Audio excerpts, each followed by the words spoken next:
Welcome to episode 136 of the Leader-Post Rider Rumblings podcast. I am Taylor Shire, joined by Darrell Davis, of course, for another week. And Darrell, after the successful relaunch of the Rider Rumblings podcast last week, they decided to have us back another week. And we're going to continue on and forge ahead with this. And we have no trade contracts, right? So they can't deal us anywhere else. So that's good. We'll try to carry on as well as we can behind Rob Vanstone and Murray McCormick, the legends, but we'll see if we can capture some of So last week, the Riders obviously picked up a season-opening win in Edmonton, 29-21 over the Elks. And I know you wrote about it in your Monday column that they maybe surprised a few people. What's your sort of assessment on the game? Yeah, it wasn't anything I expected, Taylor, and you might say the same thing that I was expecting. And you had written about A.J. Rett, the new running back, that probably going to key their offense around him. I kept thinking that that defensive line is going to provide a very strong pass rush. Neither of those things happened. Then he's talked about discipline throughout training camp. Head coach Corey Mace said we're going to be a well-disciplined football team, and they took 3 really stupid penalties, including that one to guy Ruben Furlan when he punched out of Eskimo, and Eskimo barely flinched, but he got thrown out for it, and a 25-yard penalty almost turned the game around. So all those weird things happened, and the Elks looked better than I thought too. McLeod Bethel-Thompson, for not having played in the CFL for a year as their quarterback, looked pretty decent. So the Riders really had to scratch and claw. They were in control of the game in the first quarter, but then disappeared through the second and third, but really got it back in that fourth quarter, which was pretty impressive. For me, I think the biggest thing was how I'm going to say they won the game and Edmonton didn't lose the game. As we saw in the preseason, I think Edmonton lost that preseason game against the Riders. They gave the ball up and made a bunch of mental errors and dumb mistakes. But I think Saskatchewan really took a hold of the game. They were fortunate to get a field goal miss, but then when Brian Cox Jr. had that strip sack and recovered that was a massive play made by him and the defensive line. And then Harris was able to find Sean Bain for a couple touchdowns in the fourth quarter. So I think that really, put their foot down to say, like, we're taking this game, and get a run away, but not necessarily run away with it, because they almost gave it back in the fourth quarter with a uncharacteristic fumble by Ouellette when they probably could have knelt the ball or at least ran out of time and kept it safe. But I feel like Saskatchewan really took a hold of that game in the fourth quarter and won the game and didn't necessarily lose it. Yeah, a little bit of both, obviously. It kind of goes that way. Cox made a great play. You're right, a strip sack to knock the ball away from the Elks quarterback. Ouellette's fumble was really, as you said, uncharacteristic. I didn't like the way he ran the first game, Taylor. We think of him as that power back, right? Uphill, downhill runner, straight ahead. And he did a lot of east-west running. And even on that last fumble, there was a big spin in there. And I don't think of him as a spinning back. So maybe he's gotten a lot of attention since he arrived, and maybe he's trying to do a little bit too much because he wants to contribute. You can tell he's a great team player, and he wants to do so much to help this football team that I think he got carried away with a lot of things. They threw to him early, but they didn't throw to him again after the first quarter, I think. He spun a lot that one time. He ran around the end a little bit. I think him as running through the gut, right? And they didn't use him that way. But to their credit, they did rely on him after Furlan got thrown out at guard, and they put Ryan Sevier in at guard. The pass protection wouldn't have been as good, except that Ouellette stayed in there and handled a lot of that extra, handling the extra pass rusher. So in a lot of ways, maybe he didn't run the football as well as I thought he would, but he did pick up the players he should have on pass protection. And I think he contributed that way. So he's okay that way, but I want him running straight ahead if I want to watch him. We always talk about Chris Jones and his defense and the sort of athletes, and he always focuses on the defensive line. And I think, to be honest, that was a big thing that Jones and Jason Shivers planned for, was stopping Ouellette and not letting him, pick up those big runs. And that would open up, of course, the pass game. And that's how I think Saskatchewan was able to win. So I think, that maybe was sort of a one-game anomaly because I think AJ's a good runner, and I think the Riders have an improved offensive line. So I think that was sort of a blip, and then maybe one of the – I don't imagine we're going to see him with 40 yards every week. I think it'll be higher. So I'm going to say that was a sort of Elks defense game planning for AJ versus, him not necessarily having that breakout game. I think the Elks next time should I have some advice for them. They should probably watch Sean Bain Jr. Yeah. Matt Mueller did a really good job of moving him around too. He played slot back a little bit, wide receiver a little bit, and nobody really kind of understood where he was going to be, and he kept getting wide open. He was the breakout player last year for this Rough Riders offense, and certainly started this season with a flourish. 3 touchdown catches. I think that ties a Rider record. So he is amazing, and he did drop one. So did Jared Stearns, who had a pretty good game. They're not perfect, but they played pretty well, and it could have been bigger if Sean Bain had caught every pass thrown his direction, or Jared Stearns did. But he caught the ones that he needed to, and he scored 3 touchdowns. So that's pretty impressive outing by him. And I think looking ahead, when we start talking about the Tiger Cats getting ready to play the Rough Riders, I think Hamilton will be paying a lot more attention to Sean Bain Jr. than and I think Edmonton one Elks of the biggest things that I noticed in the game was sort of their halftime adjustments. It would have been interesting to see what it was like in that locker room, but they did talk about it. Some of the players talked about it post game that there was a few leaders that stepped up and said, "This is not who we are. There's a lot of game left. Let's come together." And obviously there was talk about discipline because they only had 1 penalty in the second half. It was a taunting penalty by Jaden Dahlke, which is certainly undisciplined, but I feel like they did clean it up and they really had that sense of belief. And then you talk about the Mark Mueller adjustments that he made with his play calling, moving around Sean Bain, obviously opening a few things up and making those halftime adjustments versus going in with whatever game plan that wasn't working, because I think they punted on 8 of their first 10 drives, and 1 was a touchdown and 1 was an interception. The other 2 were a touchdown and interception. So I feel like for me, the halftime adjustments made by the offensive coordinator, but also just this sort of leader stepping up was a big reason that they won. Yeah, they got better as they went along. I said that I wrote this, that I thought maybe the best call Mark Mueller made was an incompletion on the very first throw of the game. Trevor Harris threw deep downfield. It was incomplete, but I think that all of a sudden said, hey, look, and we're not just going to be this ugly little offense that the Rough Riders have been the last couple of years. And I think that allowed them, as the game progressed, to use a lot of the stuff that a lot more diverse offense, right? Especially because the lead wasn't getting open.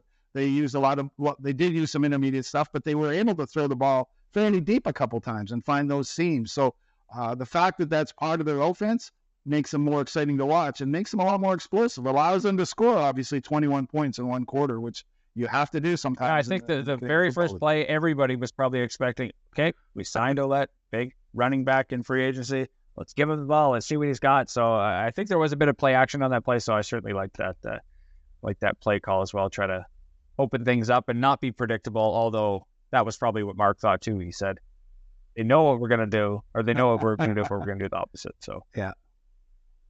You mentioned the offensive line a little bit earlier. It's a spot you've been watching for. I know Trevor Reed, the new left tackle, took a bad penalty, a kind of a shove or lean into a player after the whistle, which was stupid. Logan Fannin took a stupid penalty to right guard. But for the most part, they kept Trevor, and with AJ Ouellette's help, after Ryan Seeger went in and they had a couple breakdowns, basically, they were pretty decent, weren't they? It's the part we've talked about on this team that really needs to be solid, because Trevor Harris didn't run the football once. The only guy who carried the football all day was AJ Ouellette. So this team isn't going to rely on anybody else. It looks like it's not going to make Trevor Harris run, but they do have to keep him upright. And I thought they okay. What did you think? Yeah, other than right when Sevier came in, he let up the offensive line let up back-to-back sacks, and on the second one, I think Sevier got basically run right over. So he obviously played well, but they obviously made those adjustments, like I said, when Furling gets kicked out of the game, to better help their pass protection in terms of adding Ouellette to help Sevier or whoever he's helping. They didn't open up enough holes in the run game for me to applaud them and say they did a great job, but I think they did a good enough job pass protection wise. Yeah, that's priority number 2. I think priority number 1 is save Trevor Harris. They should all wear their buttons. Yeah, save Trevor Harris. When you think about first and foremost, basically on the defensive side of the ball, I think last week we talked about Milligan, Revis, kind of those guys. I feel like all of those guys all the guys we talked about had big games. Didn't really notice Jameer Thurman out there. I think he was quiet, I guess, in his debut. I feel like he's been more of a guy that has been around every ball. I think CJ Revis was basically one of the guys that was running into every tackle. I don't know if I noticed Jameer Thurman as much as I thought I would this week. Well, we didn't see Kevin Brown run very much, do we? And I think if you gave me a choice of Kevin Brown or AJ Ouellette, I might take Kevin Brown as my first choice of running back. Edmonton's got a very good running back there, and he didn't get much. He didn't get much going either, right? So you might not notice Jameer Thurman, but that means that he's filled the gaps pretty well, I think. Edmonton didn't want to rely on Brown as much. So maybe he didn't make the big plays all over the place, but he didn't let anybody get loose around him either. So that's sometimes a good sign for a middle linebacker, I think. It's a good point, though, Taylor. Maybe as we go forward, let's take a look at him, because he was a big offseason signing for this football team. He's a solid player, but you're right, maybe we didn't see him much, but I also didn't see him chasing anybody very much. Last year, we saw Derek Moncrief, although it's an outside linebacker spot, turning and chasing, and I don't remember Jameer Thurman chasing anybody. Like, he didn't have to, because he was... So heading into week 2, here's a stat that will surprise you, that Saskatchewan and Calgary are tied for first place in the West Division, and BC and Winnipeg and Edmonton are tied for last. So that would certainly not be a stat I would have had on my board heading into week 2. Isn't that the truth, right? Unbelievable that the BC Lions lose in Toronto, but the Kamloops, Argonauts quarterback, looked pretty decent. Vernon Adams threw for a lot of passes, but same thing Vernon Adams, the quarterback, does every once in a while. He has great moments and horrible moments, drops the football, makes big mistakes for that team, and BC kind of implodes a little bit, which was really strange. The one that surprised me most was how efficient the Montreal Alouettes were in beating the Winnipeg Blue Bombers. So the fact that those are the two favorite teams in the West, right? BC and Calgary BC and Winnipeg both losing their first games, knocks them down, and Saskatchewan obviously taking out Edmonton. So only 2 teams in the West that are perfect, which is rare. The East teams beat the West teams, which they do in the Grey Cup, but they don't always do during the regular season. So yeah, Calgary and Saskatchewan in first place. Jake Mayer, who I'm not a big fan of, usually the St. Peter's quarterback, had a very good game. So that's probably has a lot to do with them being up there. I don't know if they stay there long, just like I don't know if the Roughriders stay there long, but that's where they are at the moment. That it's a lot easier being at the top of the standings early in the season, because you're not chasing anymore. Anytime an Eastern team can obviously beat a Western team, I think Saskatchewan and certainly their fans are saying, okay, the door's open now for a few more games. When we get to those Western Division games, obviously only one team can win, but it's always good when an Eastern team can win.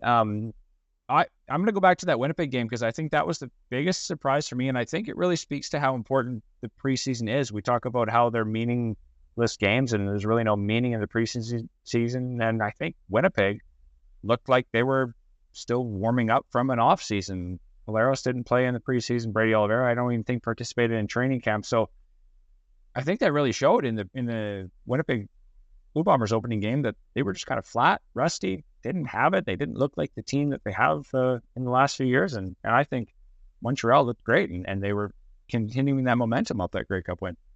Yeah, Winnipeg didn't have middle linebacker Adam Bighill, right, who they now seem to have hurried back into the lineup, because he's already practicing with them, although he was on the 6-game injury list. And they lost Kenny Lawler, their best receiver, basically, for at least 6 games with a broken arm, it sounds like. So Winnipeg, that's unusual.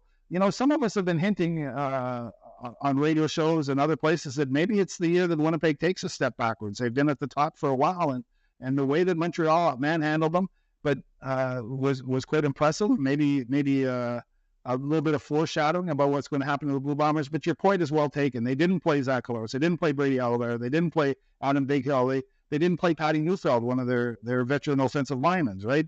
My former neighbor. I always like to say that, just throw that in.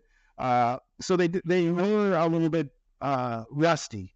You can see in the preseason, when teams are starting to get going a little bit, and they didn't have that advantage. So maybe it'll take them a little while, but Mike O'Shea is always in it for the long game too, right? He doesn't get too upset about one loss. He's the head coach in Winnipeg.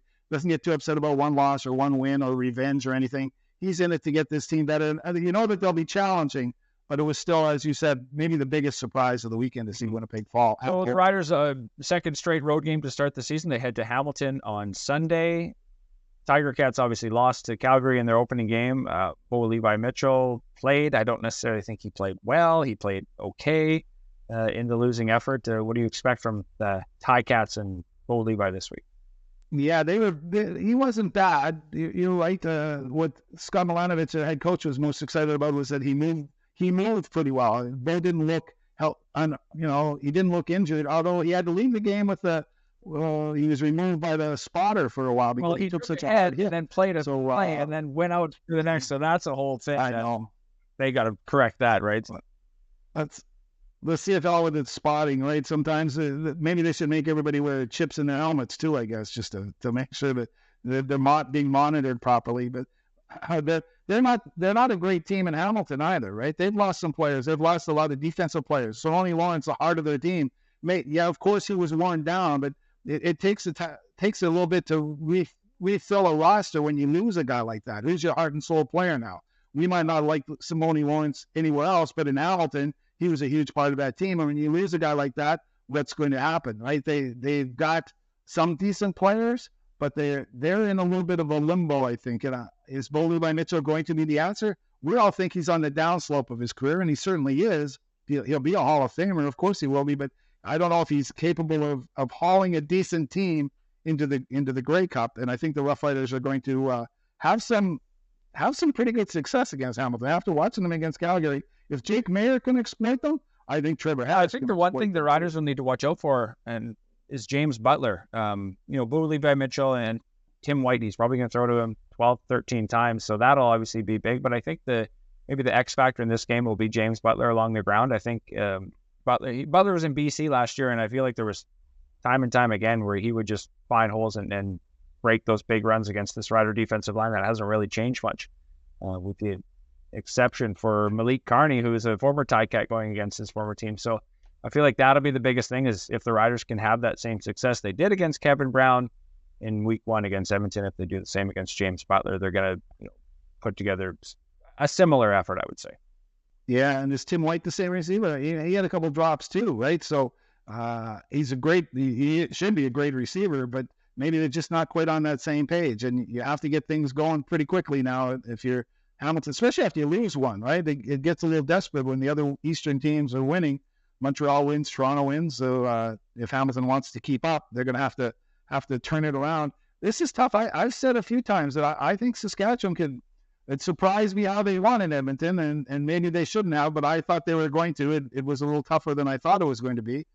Edmonton has made some steps. McLeod Bethel-Thompson played well, but I still keep thinking that Saskatchewan could come out of those first 3 games before the first bye with a 3-0 record, and it's not beyond the realm of possibility. When you watch Hamilton, I think the Roughriders are a better team, marginally better than Hamilton right now, and even though they're playing in Hamilton and it's not an easy road trip, it could be a tough one for Hamilton to win. I think in the back-to-back is interesting too. They're going to get them for the Saskatchewan's home opener the following week.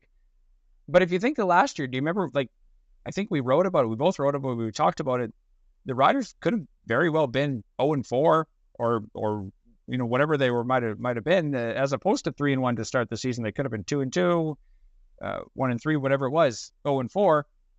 They managed to win those games early, and none of them were convincing. They were all close. They were sloppy. They were, one of those games where you say, I'm not going to apologize for winning type of stuff, kind of what they did in week 1 this year. So